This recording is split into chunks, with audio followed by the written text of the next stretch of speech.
Salut à tous, j'espère que vous allez bien. Aujourd'hui, dans cette vidéo, on va parler de ce que j'appelle l'arnaque des langues faciles. Autrement dit, on va à nouveau parler du sujet des langues faciles et difficiles. Et là, vous allez sans doute me dire, d'accord, tu as déjà beaucoup traité ce sujet, pourquoi revenir dessus? Je voudrais moins aborder aujourd'hui la question des langues difficiles, le mythe des langues difficiles, que celui des langues faciles. Parce que j'ai vu énormément de vidéos sur Internet qui parlaient de ces langues faciles ou difficiles. Et surtout, maintenant, outre les langues les plus difficiles au monde, il y a des tops des langues les plus faciles. Les 5 langues les plus faciles au monde, les 5 langues les plus faciles pour un francophone. J'ai même vu récemment mes collègues de chez Mosalingua proposer une vidéo des 5 langues les plus faciles pour des francophones. Bon, l'idée n'est absolument pas de les clasher, sachant qu'ils ont établi des critères. Enfin, la vidéo est pas inintéressante. Je vous invite à vous faire un avis. Il ne s'agit pas de faire du drama YouTube ou je sais pas quoi. Désolé si c'est ce que vous cherchez. Simplement, je ne trouve pas ces vidéos très utiles. Et je ne trouve pas le fait de parler de langue facile très utile.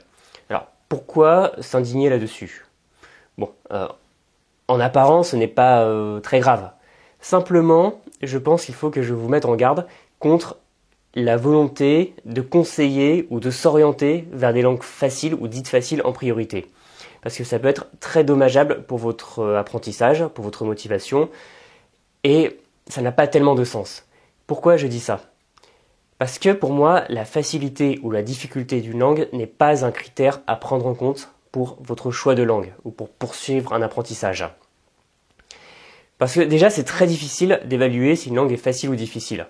Il faut toujours prendre un référent, et même il faudra en prendre plusieurs. Donc le premier, c'est facile ou difficile pour un francophone. Mais il y a énormément d'autres paramètres. Est-ce que vous connaissez d'autres langues de cette famille? Est-ce que vous avez déjà une expérience d'apprentissage préalable? Est-ce que vous avez une mémoire visuelle ou auditive? Enfin voilà, il y a énormément de points qui rentrent en compte, ce qui fait que déjà il est difficile d'évaluer si une langue va être facile ou difficile, ce qui fait que pour moi déjà c'est une perte de temps.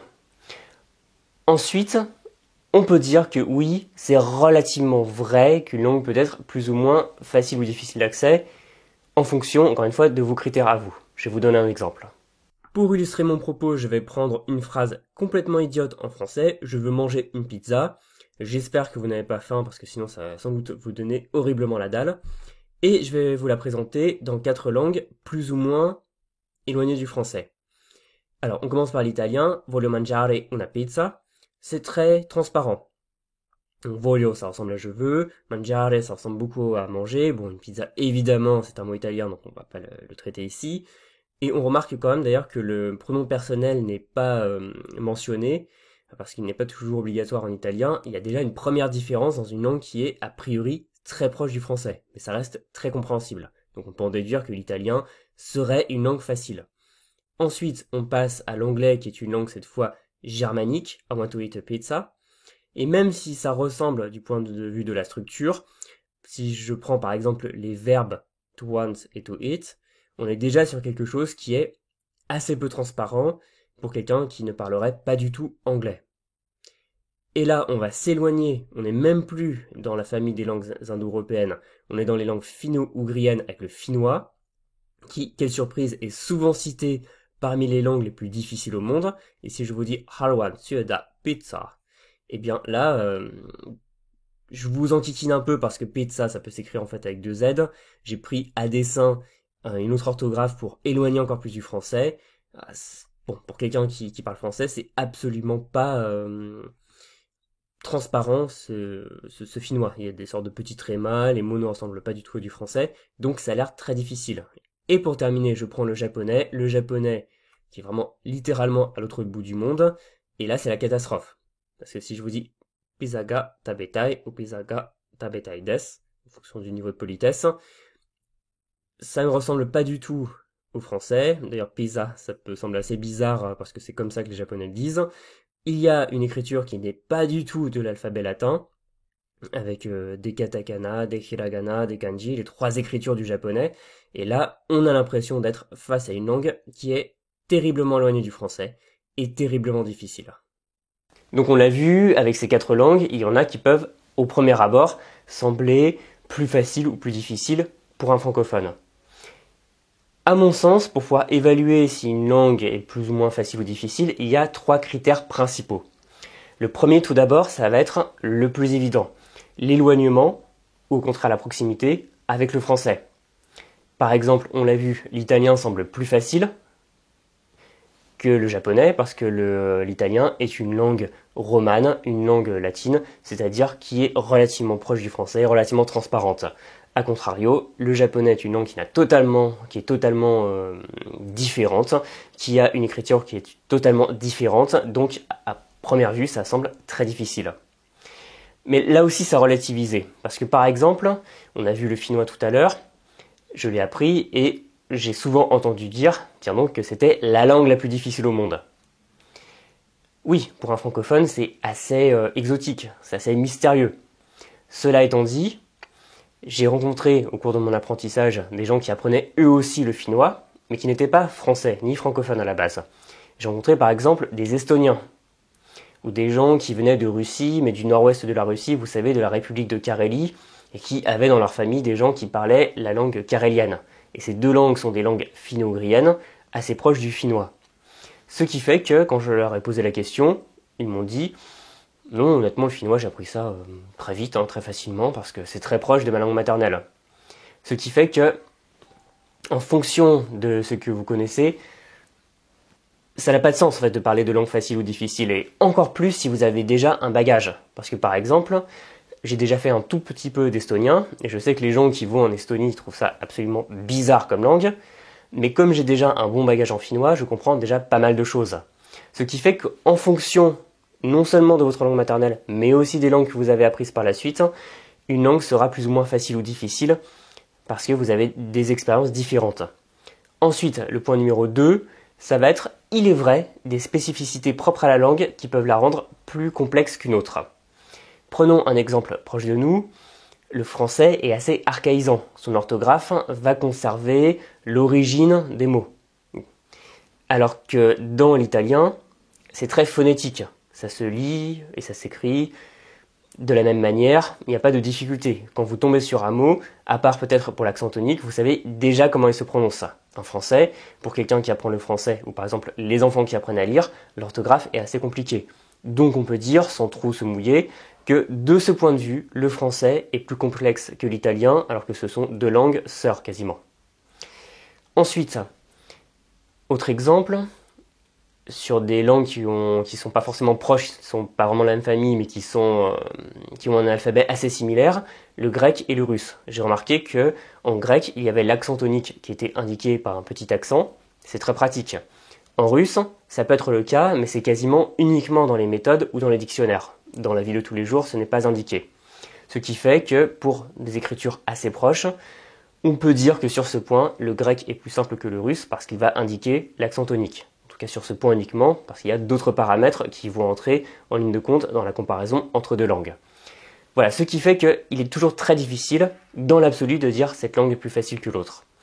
Et le troisième point, qui est, selon moi, celui qui est le plus souvent oublié, mais qui est peut-être le plus important, le plus significatif, ça va être la disponibilité ou non de ressources et les facilités que vous aurez à rencontrer des locuteurs natifs. Je m'explique. Si vous apprenez l'espagnol par exemple, ce sera facile parce que vous allez avoir des centaines de millions d'hispanophones dans le monde, vous allez normalement pouvoir trouver une ou deux personnes avec qui converser. Vous allez pouvoir trouver des ressources, il n'y aura pas trop de problèmes. À l'opposé du spectre, si vous apprenez une langue qui n'est même pas en voie de disparition, je pense par exemple à l'islandais, mettons, 300 000 habitants en Islande, il y aura déjà moins de ressources, il y aura déjà moins de support d'apprentissage, il y aura déjà moins de gens mathématiquement avec qui converser.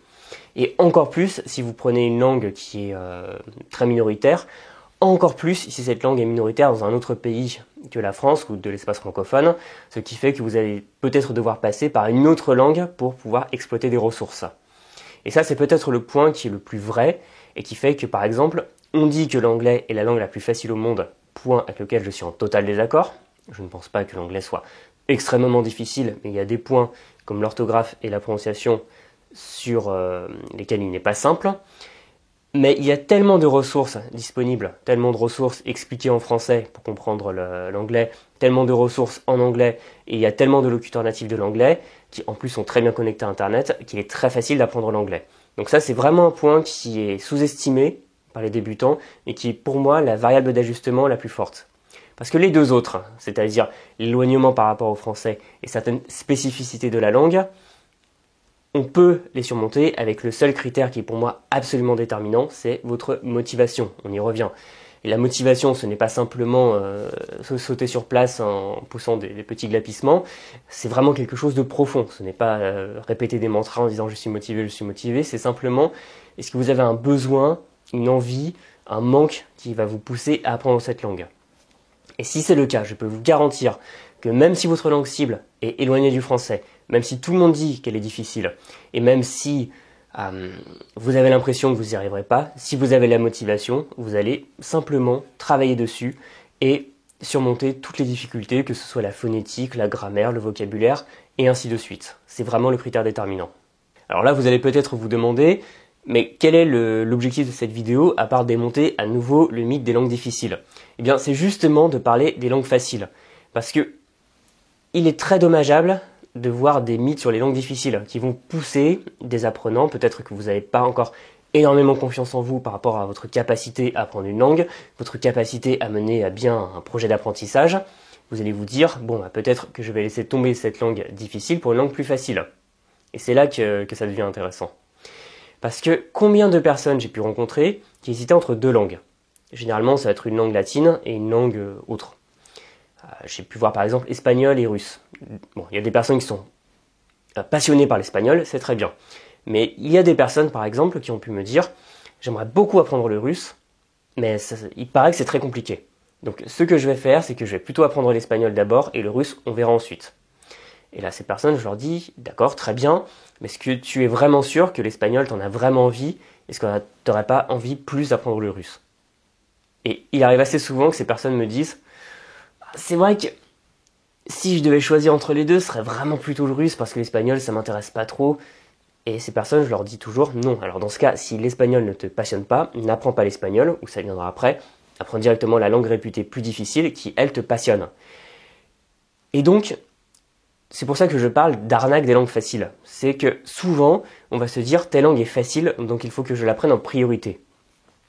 Si vous êtes passionné par une langue proche du français, par exemple, j'ai pris à apprendre l'italien, il n'y a pas de mal, hein. C'est très bien. Mais si vous avez envie d'apprendre une langue qui est différente et que dans votre choix, ça va parasiter votre esprit et vous allez vous orienter par facilité, si on veut, vers la langue facile, eh bien, en réalité, en choisissant ce qui apparaît de prime abord comme une solution de facilité, vous allez vous créer des problèmes, vous allez vous créer des difficultés.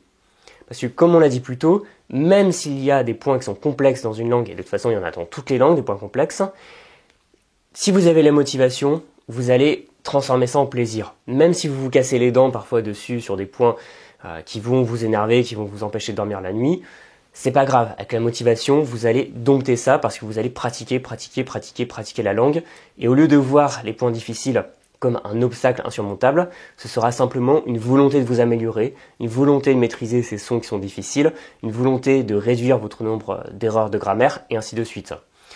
Et un autre point sur lequel je voulais vraiment attirer votre attention, c'est que pour avoir appris des langues proches du français, éloignées du français, et pour avoir côtoyé des gens qui avaient cette même expérience, souvent ce qui ressort, c'est qu'il y a des langues qui sont plus faciles d'accès.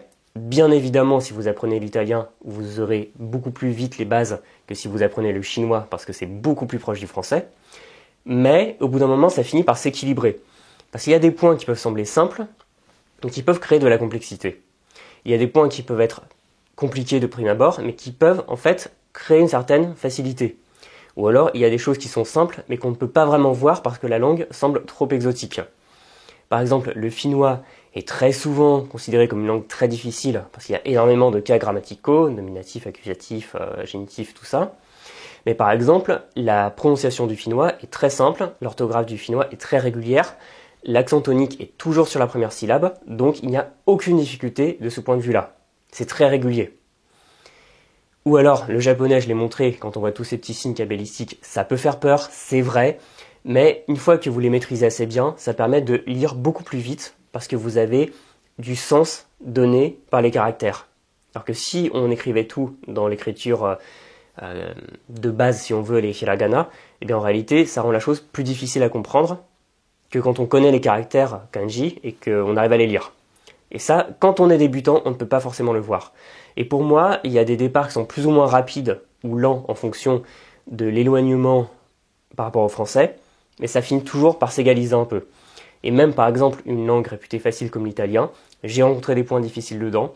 Il faut apprendre par exemple le subjonctif, l'imparfait du subjonctif, aussi le passé simple si vous voulez faire de la lecture, la concordance des temps, des expressions qui ne sont pas du tout transparentes en français, et ainsi de suite. Il y a toujours un point où ça devient compliqué, et je vous mets au défi d'arriver à faire du thème, c'est-à-dire traduction français vers la langue, même dans une langue latine, au bout de quelques mois. Vraiment. Donc, ce que je peux vous conseiller, c'est vraiment d'ignorer tout ce qu'on dit sur les langues faciles. De la même manière que vous n'allez pas faire attention à ce que peuvent dire vos proches, des médias, des vidéos, des articles sur les langues difficiles, pour les langues faciles, vous allez faire la même chose. Donc, toujours, si vous avez envie d'apprendre une langue qui est proche du français, qui est réputée facile, si c'est vraiment quelque chose qui vous passionne, allez-y. Mais n'allez pas apprendre des langues faciles comme bouche-trou, parce que vous avez trop peur d'apprendre des langues plus difficiles. Et c'est là aussi, par exemple, que je me mets en porte-à-faux par rapport à ce qu'on appelle la valeur propédeutique des langues. Et c'est quelque chose qui est très souvent mis en avant par les gens qui apprennent et enseignent l'espéranto. Donc je sais que je vais me faire casser les rotules par quelques espérantistes ici. Mais par exemple, je ne suis pas du tout d'accord avec l'idée selon laquelle il faudra d'abord apprendre l'espéranto comme première langue pour rendre l'apprentissage des langues plus facile, et ensuite les autres langues. Si vous voulez apprendre l'espéranto, qui est en effet assez simple, parce qu'il a été créé pour être assez simple et facile d'accès, franchement allez-y, mais faites-le uniquement si ça vous intéresse. Parce que je pense que c'est une langue qui a une culture qui est assez intéressante, des possibilités de communiquer avec les espérantistes à l'étranger, franchement faites-le. Mais si c'est en réalité une autre langue qui vous intéresse, mais que vous hésitez parce qu'elle a l'air plus difficile, allez-y directement.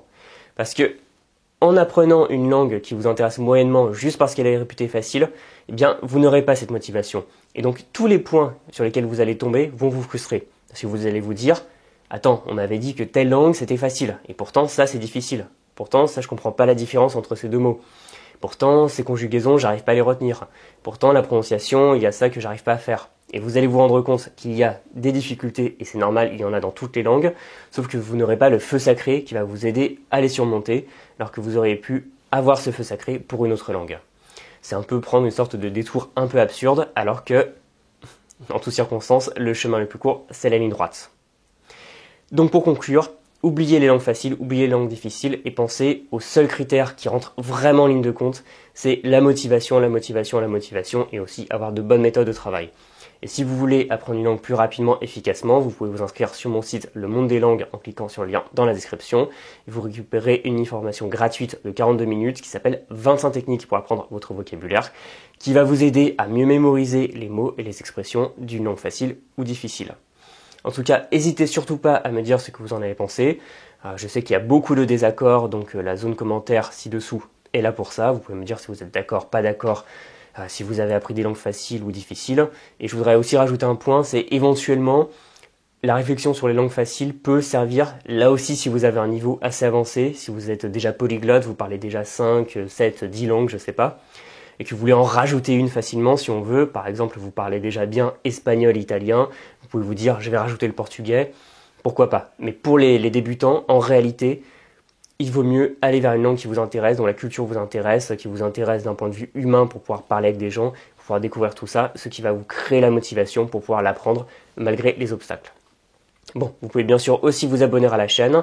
N'hésitez pas d'ailleurs aussi à partager cette vidéo parce que comme on l'a vu, il est beaucoup plus facile d'avoir de la portée auprès du public en présentant des top 5 des langues les plus faciles ou des top 5 des langues les plus difficiles. J'ai choisi une autre route, donc l'algorithme YouTube ne me mettra pas en avant. Donc si ça vous a semblé intéressant et une réflexion digne d'intérêt, vous pouvez bien sûr partager cette vidéo. Pour terminer, vous pouvez aussi nous rejoindre sur mon site pour apprendre le japonais, Gambare, avec le lien dans la description. Vous recevrez un kit de bienvenue assez conséquent. J'ai quasiment atteint le nombre d'abonnés que je m'étais fixé, donc franchement, ramenez vos amis qui apprennent le japonais. Là, je suis en train de faire les réglages du site, les petits paramétrages, donc on va bientôt commencer. Donc voilà, venez nombreux et ramenez vos amis si vous apprenez le japonais et si c'est une langue voilà, qui vous passionne. Et pour ma part, j'ai terminé et je vous dis à très bientôt dans une prochaine vidéo. Bon courage dans votre apprentissage d'une langue, qu'elle soit facile ou difficile. Salut!